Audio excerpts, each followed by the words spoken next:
الحمد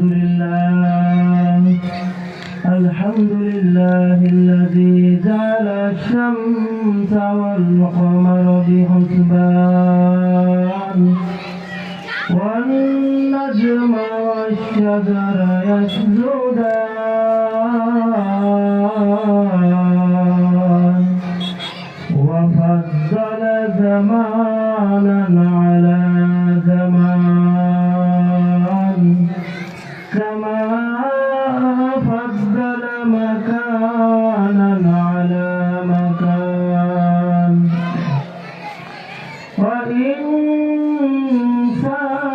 وإنسانا على إنسان ونشهد أن لا إله إلا الله وحده لا شريك له وقال الله تعالى وقضى ربك ألا تعبدوا إلا إياه وبالوالدين إحسانا وقال النبي صلى الله عليه وسلم هما جنتك ونارك أو كما قال عليه الصلاة والسلام محمد يا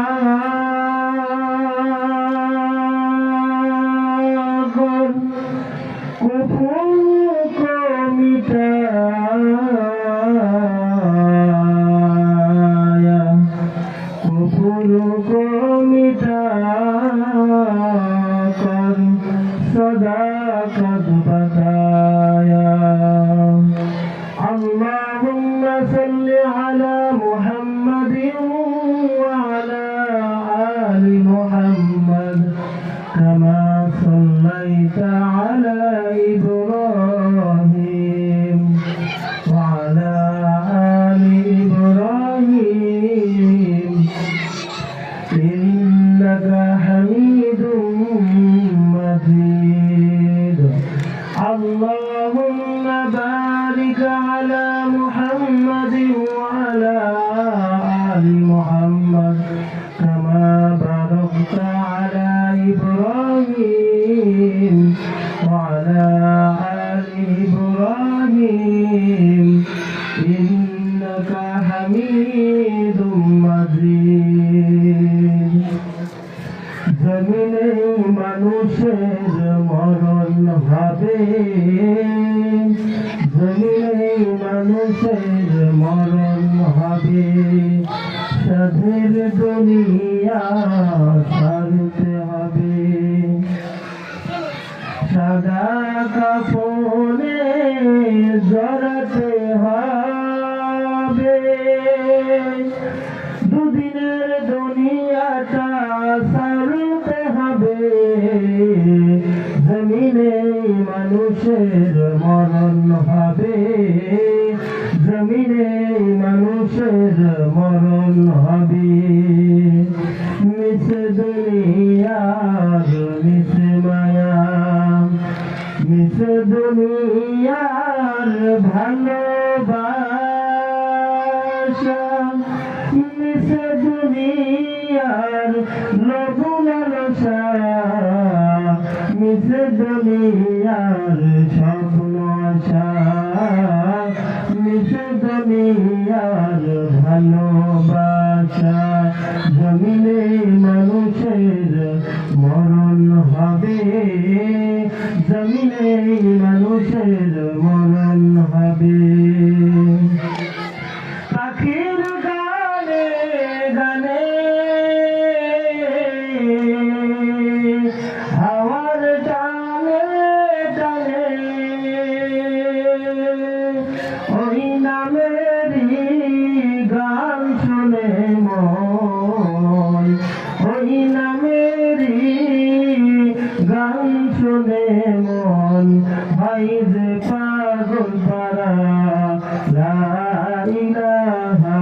ইল্লাল্লাহ লা ইলাহা ইল্লাল্লাহ লা ইলাহা ইল্লাল্লাহ লা ইলাহা ইল্লাল্লাহ লা ইলাহা ইল্লাল্লাহ লা ইলাহা ইল্লাল্লাহ এই কালেমার বান্ধব নাম কাজে লাগবে মরণ বেলা এই কালেমার রৌশনেতে এই কালেমার রৌশনেতে কবর হবে উজালা লা ইলাহা ইল্লাল্লাহ লা ইলাহা ইল্লাল্লাহ লা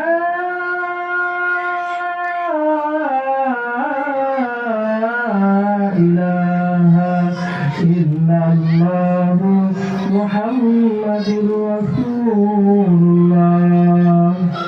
লা ইলাহা ইল্লাল্লাহ লা ইলাহা ইল্লাল্লাহ লা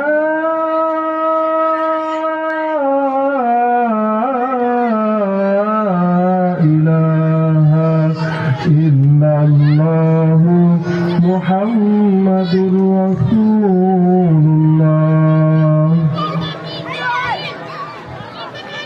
আলহামদুলিল্লাহ মহান আল্লাহ তাআলার দরবারে লাখো কোটি শুকর ও সুজুদ যে মহান আল্লাহ তাআলা আমাকে আপনাকে হায়াত নামক দৌলত দান করে যে রব্বে কারিম আমাকে আপনাকে এখনো জীবিত রেখেছেন এজন্য সেই রব্বে কারিমের দরবারে জবানের সকলে জবান খুলে অন্তরস্থল থেকে সেই রব্বে কারিমের দরবারে সকলে শুকরিয়া আদায় করে বলে আলহামদুলিল্লাহ আলহামদুলিল্লাহ যে মহান আল্লাহ তাআলা আমাকে আপনাকে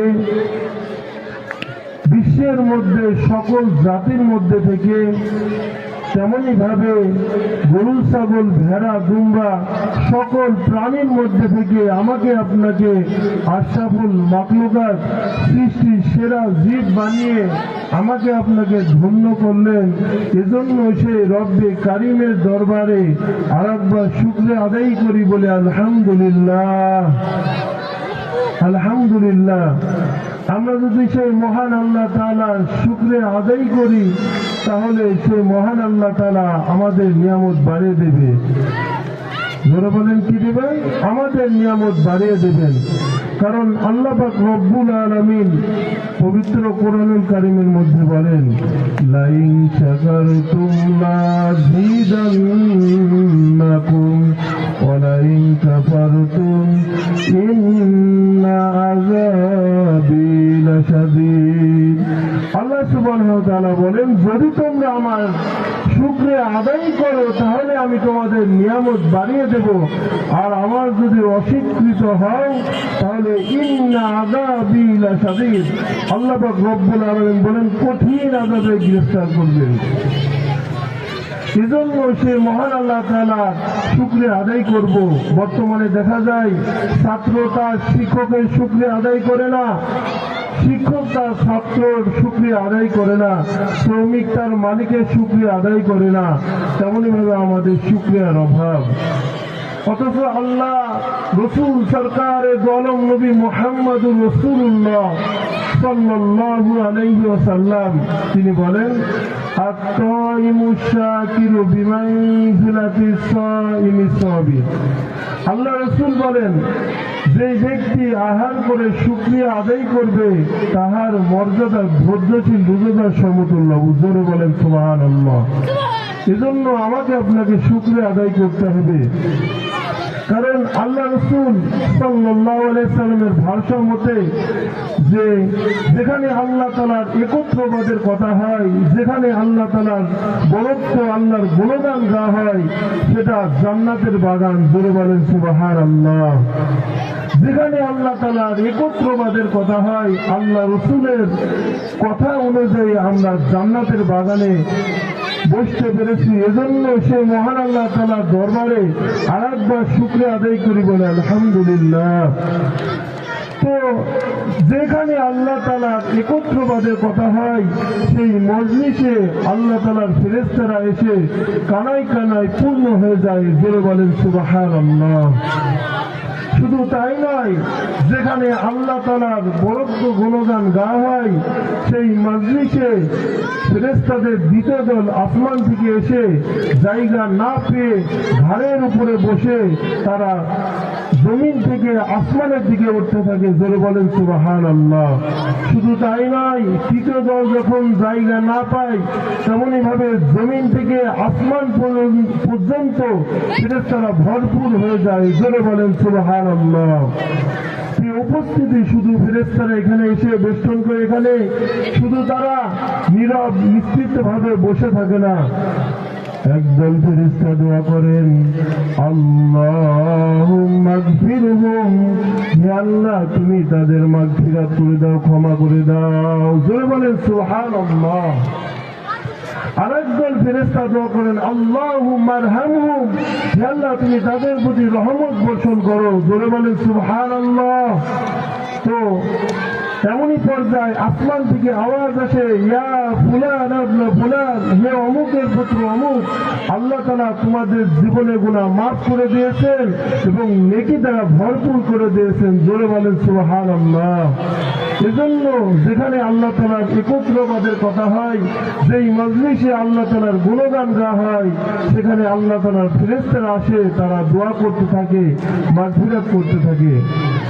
আল্লাহ পাক রব্বুল আলামিন ফেরেশতাদের ডাক দেয়া কয়, আল্লাহ পাক রব্বুল আলামিন ফেরেশতাদেরকে ডাক দেয়া কয়, হাল আরানি, তারা কি আমাকে দেখেছে? ফেরেশতাগণ বলেন, আয় রব্বে কারীম, আপনার বান্দা আপনাকে দেখে নাই, আপনার জাহান্নাম দেখে নাই, আপনার জান্নাত দেখে নাই, আপনার নাম শুনে আই রব্বে কারীম, আপনার নাম শুনে আপনার মহব্বত ভালোবাসায় তারা এই মজলিসে বসে যায়। আল্লাহ পাক রব্বুল আলামিন ফেরেশতাদেরকে ডাক দেয়া কয়, ইয়াকুলু ফামা ইয়াসালুন, আল্লাহ পাক রব্বুল আলামিন ফেরেশতাদেরকে বলেন, তারা আমার নিকট কি চাই? ফেরেশতাগণ বলেন, ক্বালু ইয়াসালুনাকাল জান্নাতা, তারা আপনার নিকট জান্নাত চাই। আল্লাহ পাক রব্বুল আলামিন বলেন, আই ফেরেশতা, তারা কি আমার এত সুন্দর নাজ নিয়ামত দ্বারা সজ্জিত, কত সুন্দর ভাবে জান্নাত আমি বানিয়েছি, সে জান্নাত কি দেখেছে? ফেরেশতাগণ বলেন, আয় রব্বি কারীম, তারা আপনার জান্নাত দেখে নাই, জাহান্নামও দেখে নাই। তারা যদি আপনার জান্নাত দেখতো, তারা যদি আপনার জাহান্নাম দেখতো, তাহলে আলো ইবাদত বন্দেগী করতো, আপনার নাফরমান করতো না, আপনার পাবন্দি বান্দা হয়ে যাইতো। আমি বলি তারা সুদ খেত না, ঘুষ খেত না, জিনা করতো না। আল্লাহ পাক রব্বুল আলামিন বলেন, এই ফেরেশতা তোমরা সাক্ষী থাকো, এই মজলিসে যারা বসে আছে, যারা আল্লাহ তাআলার একত্রবাদের কথা হয়, সেই মজলিসে আল্লাহ তাআলার বরকতের কথা শুনে আমি তাদের সকলের গুনাহ মাফ করে দিলাম। শুধু তাই নয়, আল্লাহ তাআলার ফেরেশতা বলেন, আয় রব্বে কারীম, আয় আল্লাহ, এই মজলিস মজলিসে এক ব্যক্তি আসতে চেয়েছিল না, কোনো কারণে, কাজের কারণে অথবা কোনো কারণে আটকে এই মজলিসে বসেছে। আল্লাহ তাআলার ফেরেশতা বলেন, এই ফেরেশতা তোমরা সাক্ষী থাকো। এটা এমন এক মজলিস যে মজলিসে বসে সে রহমত থেকে বঞ্চিত হয় না। জোরে বলেন সুবহানাল্লাহ। এজন্য আমি আপনি বরকতময় মজলিসে আমাকে আপনাকে আল্লাহ সুবহানাহু ওয়া তাআলা প্রেরণ করেছে। এজন্য কোন মুমিন বান্দা যদি জবান থেকে যদি একবার বলে আলহামদুলিল্লাহ, আল্লাহ পাক রব্বুল আলামিন তার 2 মিজান সওয়াব দান করেন। কোন মুমিন বান্দা যদি একবার বলে সুবহানাল্লাহ, আলহামদুলিল্লাহ, আল্লাহ পাক রব্বুল আলামিন বলেন তার আমল নামায় 1 মিজান সওয়াব দান করা হয়। কোন মুমিন বান্দা যদি একবার বলে সুবহানাল্লাহ, আরশের মালিক কাবার মালিক বলেন তাহার জন্য জান্নাতে একটা বৃক্ষরোপণ করা হয়। বলেন সুবহানাল্লাহ।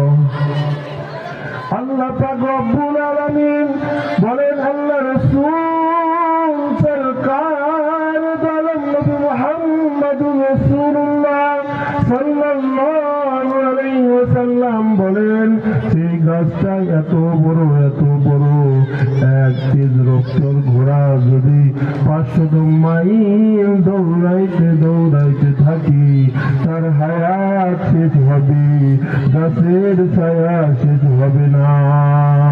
এজন্য জোরে সরে বলি আলহামদুলিল্লাহ, লা ইলাহা ইল্লাল্লাহ, আল্লাহু আকবার। কোন মুমিন বান্দা যদি একবার জবান থেকে অন্তরস্থল থেকে একবার যদি বলে লা ইলাহা ইল্লাল্লাহ, কোন মুমিন বান্দা যদি অন্তর থেকে যদি একবার বলে আল্লাহু আকবার, আল্লাহ রাসূল বলেন আরশে আজিম থেকে জমিন পর্যন্ত যেই ফাঁকা জায়গাটুকু রয়েছে সব নেকি দ্বারা ভরপুর হয়ে যায়। এজন্য আমি আপনি বরকতময় মজলিসে আল্লাহ সুবহানাহু ওয়া তাআলা আমাকে আপনাকে উপস্থিত করেছেন।